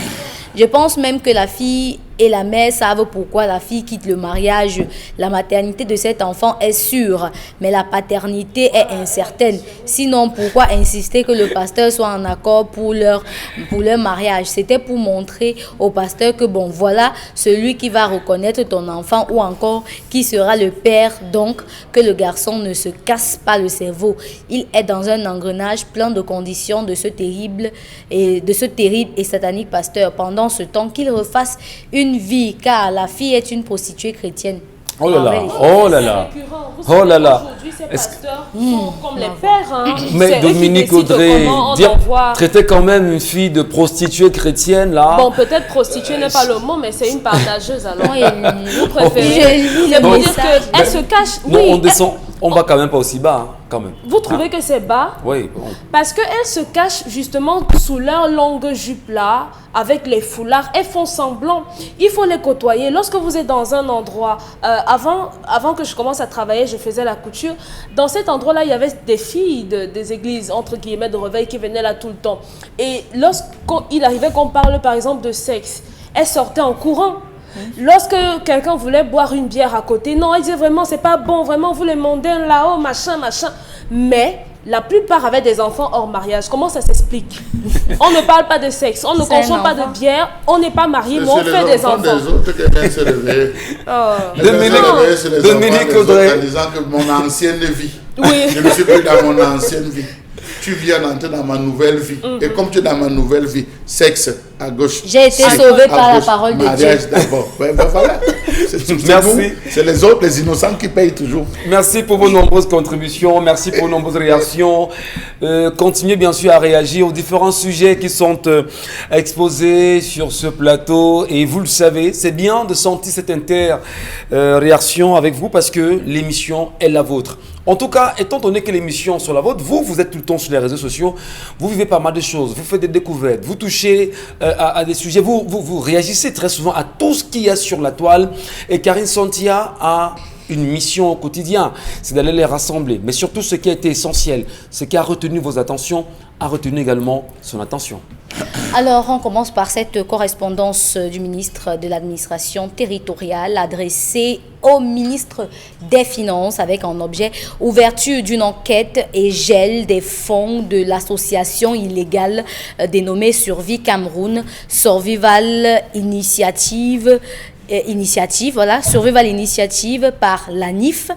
Et le MINAT demande ainsi au MINFI d'ouvrir une enquête et de geler le fonds de l'association illégale dénommée Survie Cameroun par l'ANIF. Et le MINAT soutient sa démarche en disant que le MINAT qui assure la tutelle des partis politiques et des associations n'a pas connaissance de l'existence d'une association dénommée Survie Cameroun, l'initiative ou encore Survival Initiative dans ses registres et conformément aux dispositions de la loi et de son décret d'application de numéro 85/1131 du 14 août 1985, l'appel à la générosité publique pour quelque raison que ce soit doit être autorisé par le MINAT et plusieurs autres raisons évoquées par le ministre de l'administration territoriale. Et le jour trouve bien de dire aucun compte n'a jamais été ouvert à Afrilan First Bank. Alors, on a envie de comprendre, Charles Amel Bathiou, finalement, on joue à quoi? D'un côté, le ministre dit qu'il y a un compte à Afrilan First Bank, renvoie même un message ou une lettre au directeur d'Afrilan First Bank. Le jour nous fait savoir aujourd'hui que ce qu'on n'a jamais existé, on est perdu là pour nous les Camerounais. Ça, c'est l'affaire de l'affaire. La vraie affaire, c'est la contribution pour le Covid. C'est ça la vraie affaire.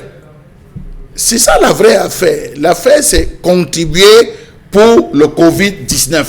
Lutter contre le Covid. Maintenant, l'affaire de l'affaire, c'est qu'on produit une lettre administrative. Je pense qu'il y a une différence. Vous ne pouvez pas demander à écrire une lettre administrative à une banque, demander de fermer, c'est pas du réel. Le gel d'un compte se fait par un procureur. Le procureur a la liberté, on saisit les instances, le gel du procureur. Et en plus que, quand vous regardez même cette lettre, en aucun moment, il n'a mis de nom. Il n'y a pas de nom, il a parlé de l'association Survival Cameroun. Il n'a pas de nom, ni de MRC, ni Maurice Kamto. Parce que là, il faut être clair là-dessus. Parcourez la lettre, vous ne verrez pas le nom. Donc, ça veut dire que vous demandez qu'on gèle le compte d'une association, vous ne citez pas le nom de la personne, même encore le numéro de compte. Parce que quand vous parcourez, pour l'atteindre, il n'a pas le numéro de compte bancaire. Vous devez avoir le numéro en disant que monsieur, on est revenu auprès de vous, demander de supprimer le compte numéro tant. Il n'a pas le Comme il n'a pas mené une enquête au préalable. C'est justement ce qui l'amène à dire, à inviter la NIF à ouvrir une enquête sur ce compte-là. Sauf que... Et de geler les fonds surtout. Sauf que quand vous rentrez aussi dans la mission de la NIF, il faudrait bien, parce que là, on rentre dans les textes, je pense, les textes de loi de 1963, qui précisent que pour faire un appel à la générosité publique et un ensemble de choses... 83, merci, 83. Il y a un ensemble de choses qu'il faudrait, au préalable, respecter le lieu, l'endroit, la cible, le moment. Est-ce que l'appel s'est fait sur le plan public? Non. Il faudrait qu'on amende nos lois. Nos lois ne sont pas amendées. Il y a un vide juridique à ce niveau. Et je crois que le professeur Maurice Kamto n'était pas bête. Il a frappé là où ça fait mal. Donc là, ce serait une course. Et là, s'il aurait frappé là où ça fait mal, on a envie de comprendre quand même. D'un côté, c'est le ministre de l'administration territoriale qui, cette fois-ci, donne des injonctions au ministre des Finances. Et on sait bien que tout ce qui est autour du Covid est encadré par le Premier ministère, et encore que le MINAT ne saurait donner quand même une injonction au MINFI sans que cela ne vienne du chef du gouvernement. Comment est-ce qu'on peut expliquer cette façon de faire les choses-là? Deux choses. Il y a d'abord le cafouillage gouvernemental. Et là, je pense que le chef de l'État a commencé à recadrer. Il doit recadrer encore davantage parce que c'est depuis au moins 2005 qu'il parle de manque de cohésion de l'action gouvernementale. Et chaque jour, chaque occasion arrive où ses collaborateurs au sein du gouvernement n'arrivent pas à accorder leur violon. Là, je dirais, c'est interne. Deuxième chose, non, nous sommes dans un champ purement politique. Et dans la politique, c'est les rapports de force. La politique a, j'allais dire, c'est un déroulé, ces événements qu'on peut justifier sur le plan juridique, diplomatique, ainsi de suite, ainsi de suite. Mais la politique, c'est la politique. Mais bon, rapport donc, de force, la politique, rapport de droit, vous pouvez avoir raison en politique, le plus fort vous mange. C'est là où on en est. Mais sauf que, comme disaient nos amis ivoiriens, avec Kamto, le pouvoir a trouvé garçon. Là, il y aura donc, il y a ça qui va arriver. Et là, je pense qu'avec la première lettre du ministre de l'administration territoriale, il s'est rendu compte qu'il est allé là outrepasser un certain nombre de choses. On lui demande maintenant à la commission en charge, parce que c'est une commission, l'Agence nationale d'investigation financière avait été créée par le chef de l'État pour sillonner les comptes de tout le monde. Ça veut dire qu'un bombe qui ouvre un compte, un jour on peut même arrêter à la maison. Parce que ma fille qui est au Liechtenstein m'a envoyé l'argent pour ma bananière à Sakbayemi. Et comme je n'ai pas d'argent, et généralement il m'envoyait 10 000 francs pour acheter mon vin rouge. Mon vin rouge chaque fin de mois. Maintenant, elle a envoyé 2 millions. Et là, les autorités ne savent pas que les communications avec ma fille voudraient que je voudrais faire un bananier pour qu'il ne m'envoie plus 10 000 par jour, pour que je puisse acheter moi-même mon vin rouge avec la saison des pluies qui arrive. On va me mettre dans ce qu'on appelle les créances douteuses. On va commencer à soupçonner que Mbombo, il est en train de rassembler l'argent pour une rébellion. On ne m'interrogera jamais pour voir. Donc, en fait, voilà un peu le travail de la NIF pour savoir est-ce que quand le Mbombo c'est comment. Oui, donc, le travail de la NIF, oui. Qui encadre la NIF? C'est le MINFI. Oui, c'est le MINFI. Voilà. Mais sauf que le MINFI n'a pas tout à fait l'autorité.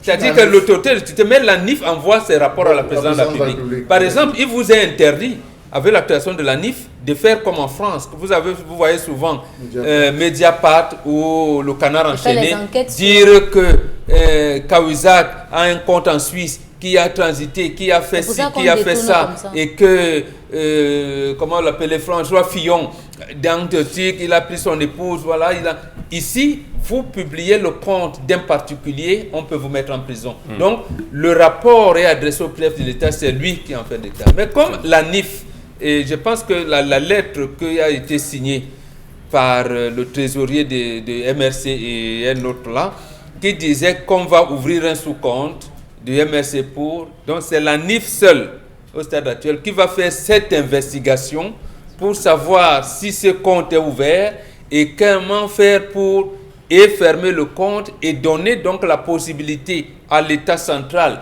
de couper les têtes des gens qui ont osé aller à l'encontre du gouvernement. Donc en fait, il n'y a rien de juridique, c'est politique. Très bien. C'est politique, on vous a donc compris. ça c'est vraiment politique. On vous a compris, mon bon. Rapport de force. Rapport de force. Rapport de force, c'est ce qu'on comprend. Voilà, vous dites, nous avons dit que nous pouvons gérer les citoyens. Les citoyens n'ont pas confiance en vous.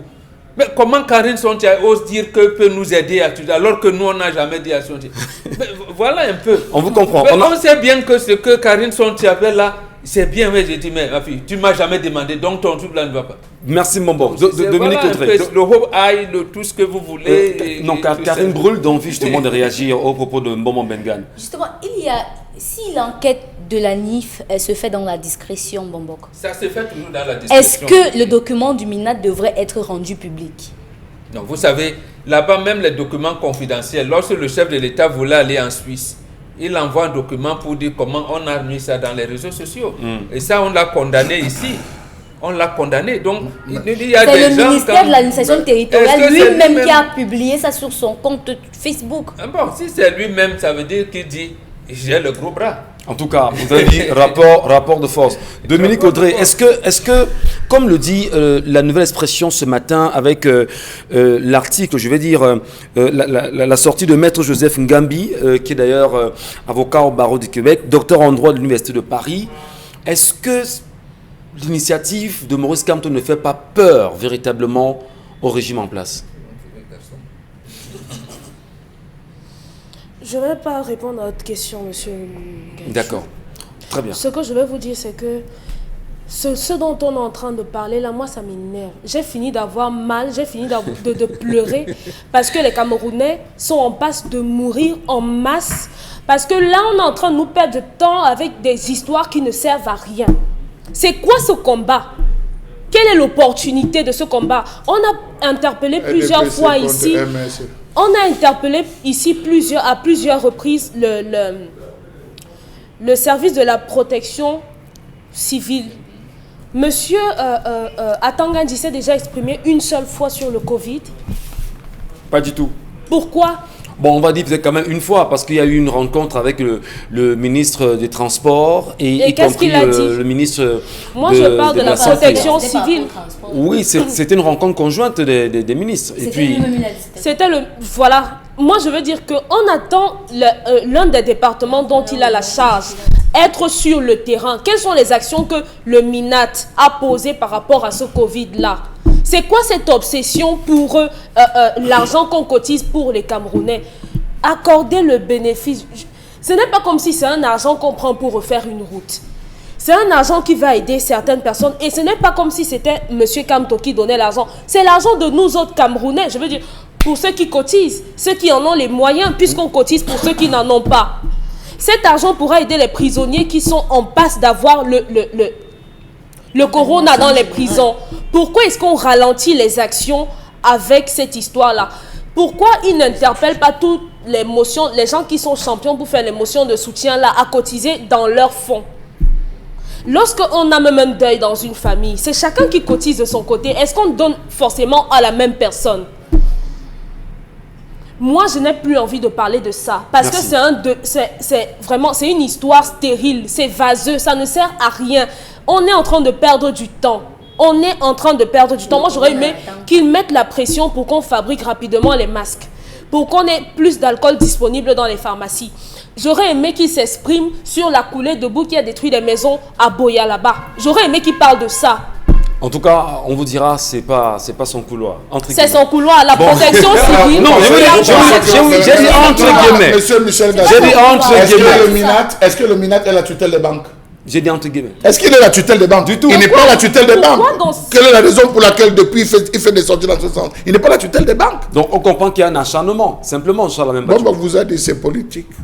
Il Merci. laisse le responsable des Allez, banques. avec vous, Caroline Santia, on reprend le deuxième sujet de cette revue des réseaux sociaux ce matin. Oui, le deuxième sujet encore concerne le Cameroun qui se prépare à mettre en concession 150 000 hectares de forêt intacte dans le littoral et un appel a été lancé par des populations du littoral pour l'annulation immédiate de ce plan du gouvernement visant à transformer une zone de près de 150 000 hectares de forêt à désigner pour un parc national en 2 concessions forestières. Et depuis lors, Greenpeace Afrique s'est levé pour s'associer à ces populations-là pour demander à ce que le gouvernement ne fasse pas cela parce que ça va rendre cette forêt-là productive, donc on va couper des arbres. Bon, on a bien envie de comprendre, mais lorsqu'on parle de concession, on va concéder justement 150 000 hectares de forêt. 40 communautés vives.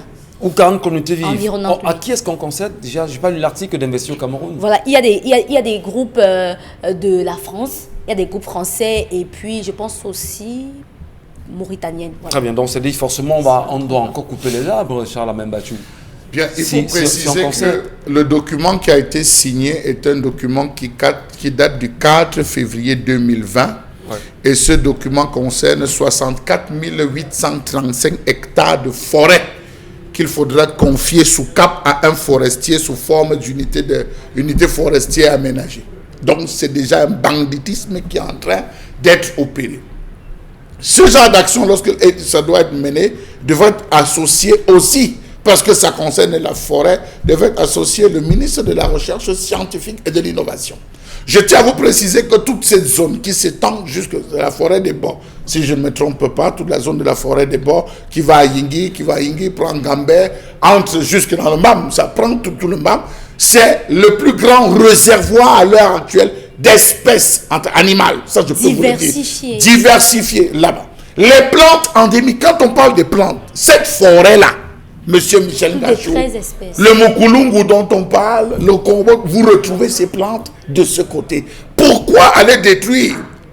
Vous savez que cette même forêt, il y a une entreprise ici à Douala qui a déjà pris 123 000 hectares, monsieur, qui a grappillé 123 000 hectares, malgré le fait que les populations se soient plaintes. Cette entreprise, elle est ici à Douala, elle a réussi, on ne sait comment, toujours avec des tractations, à prendre 123 000 hectares. Vous allez prendre une concession dans une zone, on a 150 000, ce qui est dit, mais le chiffre exact, c'est 63 835 hectares. Vous vous rendez compte que d'école, il n'y a pas. Que ce soit à Yingui, que ce soit à Ndobiakat, il n'y a pas d'école, il n'y a pas d'hôpitaux, il n'y a pas de, comment on va dire ça, sur le plan économique, des ressources adaptées, il n'y a pas de téléphonie, je dis téléphonie, la téléphonie, simple téléphonie, connexion eau, internet, énergie et lumière. Mais on vient dire aux populations, et ça date depuis 1963 que cette réserve est calculée.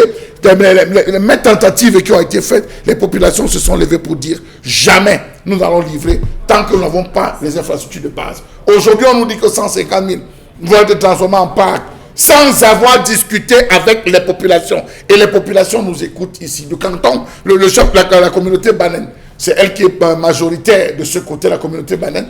À jamais on a fait un conseil avec les populations, discuter avec les populations, établir un cahier de charge, rien. Vous avez le chef de canton, aujourd'hui qu'on accuse, Sa Majesté Gaston, je pense bien, Dipita Gaston, que les populations sont aujourd'hui en train de tirer à boulet rouge en disant, mais nous défendons notre air. Est-ce que les terres, toutes ces terres appartiennent? Ça appartient à des familles. Et en 1963, si vous parcourez le document, vous allez vous rendre compte qu'il y avait plus de 80 familles qui résidaient en ces lieux. On a réduit à 40, les regroupant par air, mais c'est 80 familles qu'on va aujourd'hui spolier. Bon, vous parlez de Magba, la Mapé, du barrage de la Mapé, qui si ça lâche, le Mba viendra disparaître. Mais je vous dis que si cette concession vient à être actée définitivement à ces différentes structures, ben écoutez, le Cameroun est foutu. Mais au-delà de cette question qui est quand même assez sensible, qui vise également à éliminer même des familles et surtout des vies humaines, il y a qu'on risquerait même d'éliminer la vie que les Africains,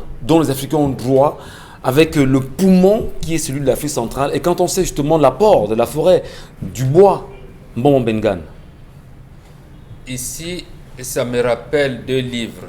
D'abord, lorsque le gouvernement a engagé ce qu'il avait appelé les réformes agraires qui ont échoué, Jean-Marc Ella a sorti un livre aux éditions Cartala, dit « Quand l'État pénètre en brousse ». Ici, ça veut dire qu'en fait, l'État a complètement pénétré en brousse. Le deuxième livre, disait Jean Ziegler, il a sorti un livre en 2002 aux éditions Fayard, les nouveaux maîtres du monde et ceux qui leur résistent. Lui, il parle pour ce cas-ci des prédateurs. Comment le gouvernement camerounais continue à faire la prédation. Donc, en fait, on veut tuer et les populations et les forêts. Moi, ça me réconforte en une chose. L'ORDPC a la majorité obèse à l'Assemblée nationale aujourd'hui, donc ils ont tout la possibilité, et nous aussi, nous allons les contrôler pour savoir si vraiment ces députés RDPC-là vont changer. C'est-à-dire que dans le cadre de leur déploiement, de leur orientation politique, si la majorité obèse du RDPC va accepter que leur gouvernement assassine des populations de cette manière-là. Mais également, pour le cas d'un CAM, j'interpelle le nouveau député, il est même un communicant du Lyon. Monsieur, expert comptable de son état, donc financier. Voilà, je voulais donner ce titre. Monsieur Samuel Mout. L'honorable Samuel Mout. L'honorable Samuel Mout. Voilà maintenant. Et surtout, Gaston Komba, il vient d'être nommé secrétaire général de l'Assemblée nationale. Donc, moi, je voudrais... Ça va jusque dans le marbre. J'ai dit oui, mais c'est tout. En fait, ce qu'il faut dire, parce qu'on vous parle d'un Konjok. Un Konjok, c'est une ville qui a été créée par les rafles que Aïdjo faisait à Douala. Vous déambulez dans la nuit, vous êtes en divagation, vous ne faites rien. Et c'était un prisonnier. On vous prenait, on vous amenait en Konjok, on vous donnait des hectares de terrain. Et c'était sous l'encadrement d'un colonel. Vous savez qui c'est? Éton de Coton. Voilà. Édouard Éton de Coton. Il y avait donc un service civique de participation au développement. Donc, voilà comment on amenait les gens à développer. Mais on ne prenait pas les terres pour les donner aux étrangers. Et à quel prix? Et lorsque nous insistons chaque fois, nous disons que Aïdjo avait laissé à Paul Biya 72 hectares de terrain dans le Mbouy et le Ndongamantoum pour contenir les jeunes, parce qu'on savait qu'en 2025, vous allez être 40 millions. Comment contenir l'exode rural? Créer donc ce truc, et l'ONCAM allait être l'un centre commercial pour le littoral où il appartient, l'ouest et le centre. Mais rappelez-vous, Mbambok, de la lettre de Jacques Maboula. Voilà. La lettre de Jacques Maboula. On a acheté 1 hectare à 2500 francs. 2500. Vous pouvez vendre 1 hectare. 2500 francs. Merci. Alors, on va quand même rappeler que la Chine déjà, ce qui concerne la Chine a un peu plus de 100 000 hectares de terre aujourd'hui au Cameroun. Je pense que c'est 100 000 hectares. Oui, 100 000 hectares de terre au Cameroun. Je ne trouve pas ce chiffre. Et s'il faut justement céder justement ces parcelles de terre à ces étrangers, c'est assez compliqué. Et nous interpellons. C'est le poumon. C'est le poumon. Moi, je veux voir l'honorable Samuel Mout à la tête d'une pétition que je vais signer En tout cas, contre l'attribution de cette terre-là. Donc, l'honorable Samuel Moto interpellé, on attend. Aujourd'hui, on a des Charlemagne, difficultés à se rendre dans le MBAM. On pouvait passer par le Cambre, sortir à Makenekine ou Dikinimeki. Rapidement, Karine Sontia. J'aimerais juste faire une précision. C'est le dernier sujet également. Oui, oui, et atterrir au dernier sujet, c'est vrai. C'est vrai que ce projet-là est entretenu aujourd'hui par des entreprises françaises et malaisiennes. Et jusqu'à aujourd'hui, depuis 2017, 1700 hectares ont déjà été défrichés. 1700 hectares ont été défrichés. Il faut absolument... Déjà, mais il y en aura en Sanaga maritime en 2006, on a prélevé 1500 km². En 2006, tout dans la même forêt, on a prélevé 1500 km². Juste après, il y a une entreprise ici à Douala qui a acquis 123 000 hectares. On peut citer les noms. Mais c'est pas sérieux dans un On va revenir sur ce sujet qui est très important, Charles Bachou. Karine Sontia, on va finir avec vous. Oui, on préfère terminer avec Donald Trump qui accuse l'OMS de mauvaise gestion de l'épidémie et cesse son financement à l'Organisation mondiale de la santé. Oui, il est courroucé, on a lu, on l'a appris également depuis hier. Il décide de retirer son aide à l'Organisation mondiale de la santé. Dominique Audrey, on a le sentiment ici, Dominique, que lui qui apporte sa contribution, qui la retire maintenant au regard justement des pertes qu'il connaît dans son pays, est-ce que c'est un aveu de chèque pour les États-Unis? Un aveu d'échec, non, c'est l'expression de sa colère. Parce qu'il estime que l'OMS lui aurait caché des choses. Donc c'est normal qu'il exprime son mécontentement. Il estime que s'il avait eu un certain nombre d'informations, il aurait pu gérer la situation autrement. Donc chacun est libre de gérer sa colère comme il veut. Donc maintenant, c'est à l'OMS de voir quels sont les moyens qu'ils vont utiliser pour le convaincre. Mais honnêtement, ce que les États-Unis décident de faire ou de ne pas faire, moi, vous savez quelle est ma position. Très bien. On va dire que c'est assez sensible quand même. Allez, on va peut-être s'arrêter là légèrement. Mais il y a un dernier sujet quand même, Karine Sontia, que vous voulez partager avec nous. Un dernier sujet, donc ça concernait le retour des Nigérians, mais on pourra revenir sur le deuxième sujet parce qu'on n'a pas fini de déballer. En tout cas, restez avec nous, madame, messieurs. Et puis, vos réactions sont attendues. Vous connaissez bien sûr les plateformes, c'est 10-12 le Zénith ou encore sur la page même d'Equinox Télévision. Sans oublier le numéro qui s'affiche en ce moment, oui, pour vous, au bas de l'écran. La réalisation nous permettra justement de la voir. Voilà, vous l'avez. N'hésitez pas à nous envoyer des messages et surtout nous laisser vos nombreuses contributions. Mais quand même, rappelez que vous le faites quotidiennement et puis ça nous fait plaisir parce que chaque jour, nous prenons ce plaisir à lire message par message. Même si on ne répond pas, rassurez-vous que tout ce que vous laissez comme message, nous les lisons fièrement. Allez, dans un instant, nous irons retrouver au plateau B là-bas, où il nous attend déjà Constille Lamine, qui revient ce matin avec le concept Salaka et il nous parle évidemment de 1000 et un tapis. Constille Lamine, bonjour. Alors bonjour chers téléspectateurs et bonjour à tous les clients du concept Salaka. Alors ce matin j'ai une très bonne nouvelle à l'endroit de tous les clients qui me regardent à la maison. Ah ben oui, le concept Salaka c'est vraiment le Salaka. Alors les premiers clients qui vont commander les articles qui vont venir au magasin 1001 tapis pour le compte de ce mercredi vont recevoir un bon qui leur permettra d'acheter 1 kg de maquereau à 250 francs ou alors 1 kg de viande de bœuf à 1200 francs. C'est pour les clients résidant dans la ville de Douala et qui vont venir au magasin 1001 tapis. Et ceux des clients qui sont hors de la ville de Douala, ils vont recevoir des kilogrammes de riz et des morceaux de savon gratuitement. C'est pour les premiers clients à commander dès à présent du côté du magasin 1001 tapis. Donc il y a donc de quoi courir dans notre magasin parce que je l'ai dit, kilogramme de maquereau à 250 francs ou alors le kilogramme de viande de bœuf de très bonne qualité à 1200 francs à retirer du côté de Deido auprès de nos partenaires de la boucherie et bien sûr auprès d'une poissonnerie partenaire du concept Salaka. Alors, à vos téléphones, commandez dès à présent ou alors rendez-vous directement au magasin 1001 tapis. Nous allons tout de suite commencer la vente de ce matin, chers téléspectateurs, par des tissus d'ameublement. Ah ben oui, vous les avez à partir de 1000 francs le mètre linéaire, des tissus d'ameublement de qualité supérieure d'origine turque. Vous les avez à partir de 1000 francs le mètre linéaire du côté du magasin magasin 1001 tapis en face du Palais d'Ika. C'est à l'entrée de la rue Mermoz.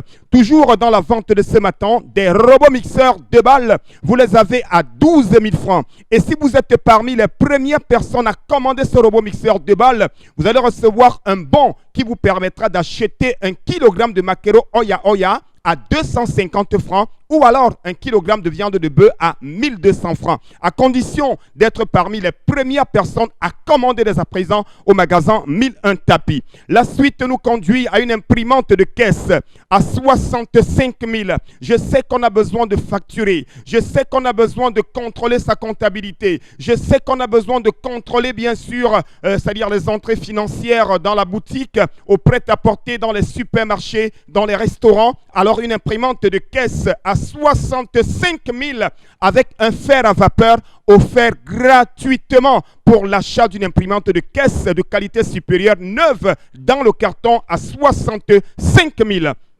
La suite nous conduit à un ordinateur complet à 45 000 francs et dès que vous achetez cet ordinateur complet, vous recevez gratuitement une clé USB de 32 Go. Je dis bien ordinateur complet plus clé USB de 32 Go à 45 000. C'est un véritable Salaka. C'est un cadeau du ciel. C'est un don du concept Salaka. Il n'y a que dans notre concept qu'on peut l'avoir. Ordinateur complet à 45 000 au magasin 1001 tapis en face du Palais d'Ika, accompagné d'une clé USB gratuitement. Un grand woofer pour ceux qui veulent se détendre à la maison, qui veulent écouter la musique, qui veulent écouter les informations, parce que je sais qu'ils sont nombreux à la maison qui ont en ce moment. Vous avez des woofers avec un son laser, un son numérique à 28 000.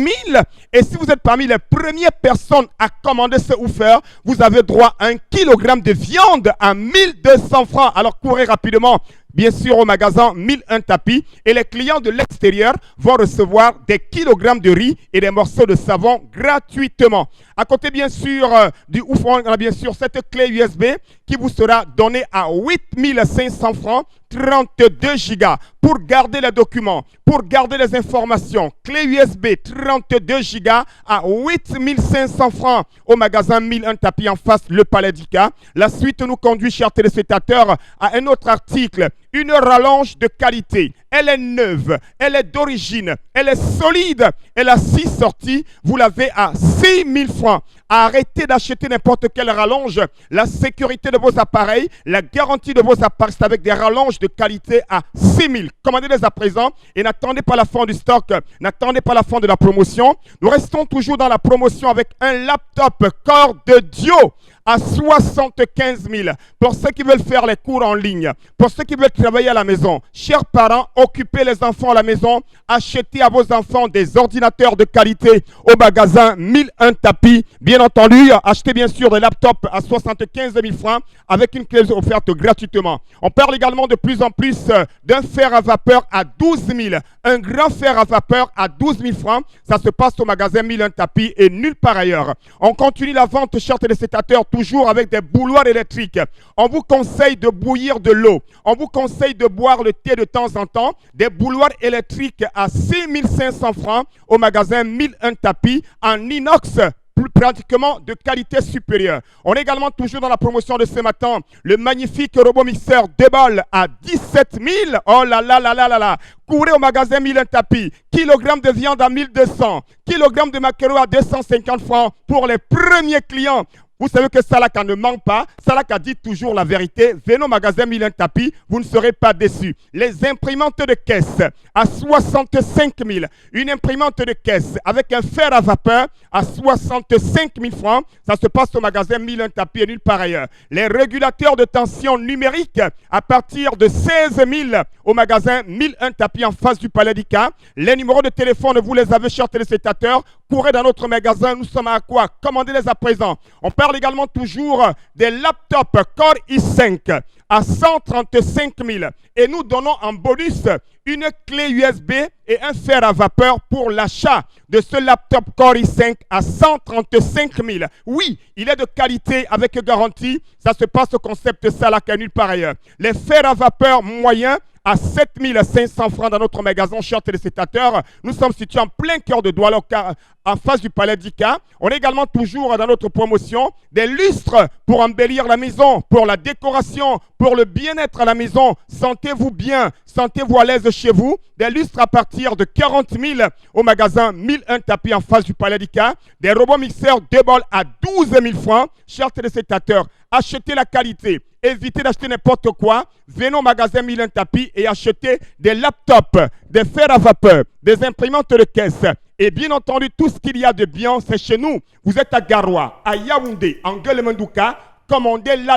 Et je le rappelle, les premiers clients à venir au magasin 1001 tapis pour le compte de ce mercredi vont recevoir un bon qui leur permettra d'acheter le kilogramme de maquereau Oya à 250 francs, le kilogramme de viande de bœuf à 1200 à retirer aujourd'hui du côté de Daïdo auprès de nos partenaires. Merci beaucoup et commandez dès à présent. Et surtout, n'oubliez pas, c'est la qualité. Merci bien, Consti Lamine, pour cette vente première sur les antennes d'Equinox Télévision avec 10-12, le Zénith, madame, monsieur. C'est une belle tradition. Vous vous sentez certainement heureux d'être avec nous et surtout de nous accompagner comme le veut ce programme de télévision. Mais il y a quand même que le sujet concernant ces forêts qui seront certainement dévastées et qui sont déjà même en cours. C'est assez compliqué. On n'explique pas comment on peut justement penser la tuerie, l'éradication des êtres humains, des familles et des grandes communautés d'ailleurs. Et Mbombo Benga nous disait à l'instant que c'est l'occasion certainement d'interpeller au plus vite les députés, ceux-là qui travaillent et qui regardent l'action gouvernementale, surtout en invitant quelqu'un comme l'honorable, vous l'avez très bien dit, Samuel Motte, à mettre sur pied certainement là maintenant une initiative ou une pétition. Il sera le premier à la signer. Mais croyez-vous, Mbombo, qu'il ait l'étoffe nécessaire? Et c'est justement là où je souhaite que les Camerounais engagent une action, j'allais dire, d'éveil à l'égard de leurs élus locaux. Il ne faut pas laisser les députés. Ce n'est pas l'ange Gabriel qui va leur parler la nuit. C'est pas ça, c'est nous, c'est eux qui doivent nous dire. Parce que je suis convaincu que le gouvernement a ce plan d'extermination de nos forêts. Donc d'extermination des populations. Lorsque le maire de Yabassi, le maire sortant, Maboula, avait dit ici, avait rendu public, je pense qu'il avait d'ailleurs adressé une lettre au président de la République en lui disant qu'on est en train d'acheter les hectares de terrain à hauteur de 25 000 francs par hectare. 2500 francs par hectare de terrain. C'est inimaginable. Et que, au même moment, le gouvernement fait un projet de loi qui regarde les forêts, le déréglementation climatique et qu'on confie à une institution qui n'existe que de nom, le Conseil économique et social, qui n'a que 2 membres vivants. Donc, le Conseil économique et social n'a plus de gens. Ayan, Luc et Mzet et Emmanuel vont faire comment pour savoir quelle est la position des forêts aujourd'hui. Et le gouvernement le fait exprès, justement parce qu'on sait que cette institution n'existe plus. Il reste l'Assemblée nationale et le Sénat. Sur le papier, le Sénat représente les collectivités territoriales décentralisées. Mais on n'entend pas les sénateurs parler. C'est pour ça donc que je souhaite que les Camerounais soient en état de veille. De veille et d'interpellation. D'interpellation de leurs élus, en leur disant, mais attendez, ne soyez pas de mèche avec le gouvernement qui risque, si j'emprunte les mots de Jean Ziegler, qui risque de nous amener dans une entreprise d'association de malfaiteurs. Donc, lorsqu'on est un prédateur, on est dans l'association de malfaiteurs. Il ne faut pas l'amener, qu'on en arrive là, et nous devons être donc en état de veille. Et j'interpelle également, et là ça me plairait, de voir également le PCRN. Parce qu'aujourd'hui, le PCRN a un député au moins en Sanaga Maritime, qui s'appelle François Biba. Comment va-t-il se déployer à côté de Ayayi, de Madame Ayayi, l'honorable Ayayi, et Marinette Ngoyetna, Madame Belek. Donc, il faudrait, là, on commence donc à se dégager. Est-ce qu'on va laisser le gouvernement brader nos forêts? Bonne question. Il ne faudrait pas qu'on dise. Très bonne question, très bonne question. Nous resterons assez vigilants sur l'évolution de ce sujet-là. Et nous n'allons pas lever un tant soit peu, justement, l'œil. Merci à vous, madame, messieurs. Tout de suite, Constilamine, on vous retrouve pour la deuxième partie avec le Van Bio cette fois-ci. Bien entendu, Eric, nous sommes de retour dans le cadre du merci donc Michel. Nous sommes de retour dans le cadre de cette vente promotionnelle du concept Salaka sur les antennes de Equinox Télévision. Alors, je vais mettre donc l'accent à l'instant sur les modalités de livraison. Ça, c'est important parce que le tout n'est pas de communiquer. Il faudrait éclairer les téléspectateurs sur les modalités de livraison. Alors, tout à l'heure, vous avez vécu une grande vente du côté du magasin Milan Tapis avec tout ce qu'il y a comme avantage. Alors, à l'instant, nous parlons d'une autre vente, c'est bel et bien Van Bio Oméga 3. Alors, parlons des modalités de livraison au concept Salaka.